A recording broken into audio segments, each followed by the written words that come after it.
And we're back. Game number 3 for this ESL Cup match.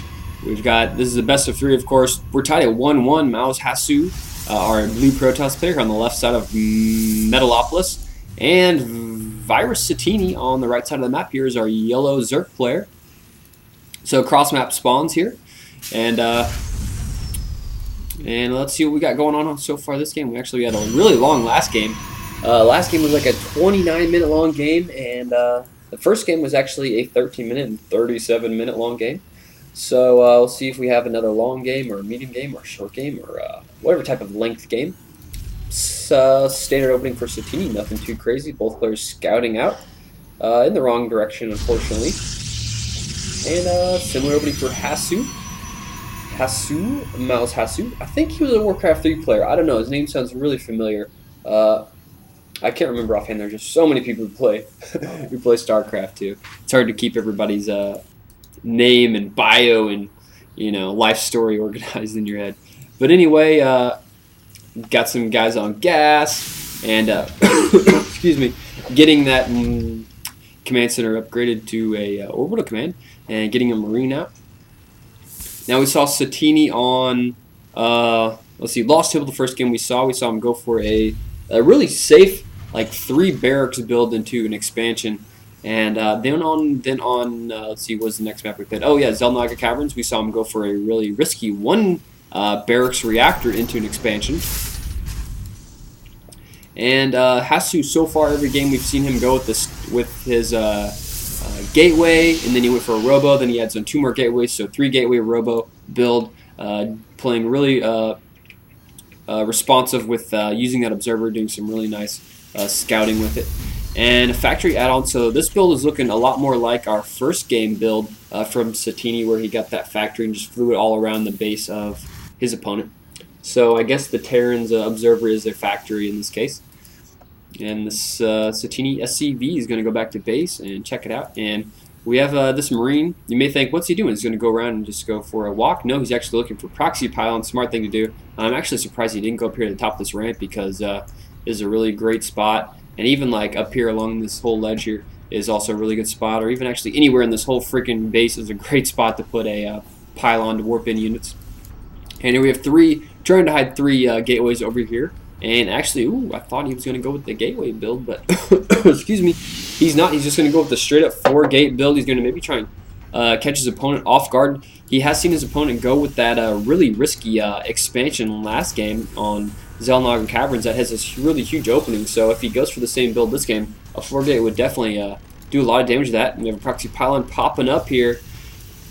And what do we got here? A tech lab on the factory, and we have a reactor with the Marines, so he's going to be pumping out Marines. And we may see him switch this and go for a Banshee like we did first game, but no, he's making a tech lab on the starport and making a tank.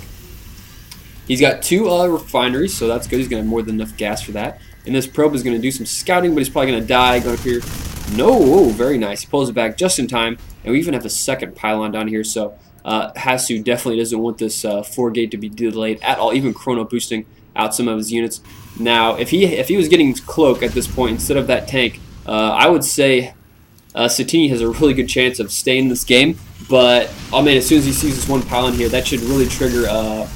4 gates are coming, and this 1 Hellion is going to be on the wrong side of the law, wrong side of the fence, and pulling all his SCVs here. He's just survived this, and that bunker's dropping so fast he needs to repair it. 1 force field going down, but oh no, it isn't repaired enough.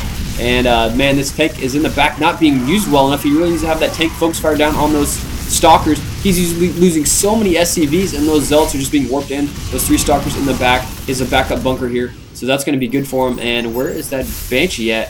Is there a Banshee? No, he doesn't have that Banshee out yet. Where did that thing go to? Did he already lose it? So these zealots, oh man, they're just chopping up that, and this tank only got 1 kill there. He was kind of just A-moving with that tank, and Satini does not look good for Satini. I think we're going to see him GG pretty quickly. A lot of stalkers coming in. He does have this 1 bunker. He's trying to kill that tech lab to delay any more Banshees, but yeah, this tank now not even focusing on the stalkers. But I think we're going to see GG very, very soon here.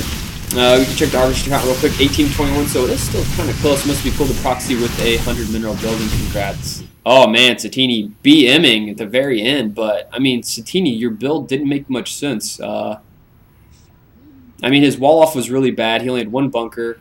If he would have scouted, he would have seen either of these pylons way ahead of time. If he would have scouted his opponent's base, he would have seen 4-gate. And I just don't understand what he was doing with this build. It's like, I'm going to tech and get tanks, and I'm going to tech and get Banshee.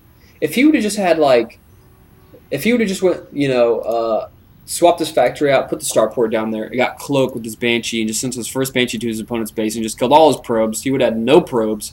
And all he would have had to do is build like 3 bunkers, put all Marines in there, and just screw getting a tank because he didn't micro the tank anyway. I mean, if he would have microed that tank and actually focused Stalkers, it may have been a different fight. But his wall off was really bad, and Satini should just own up to just having a bad build and a bad setup that game.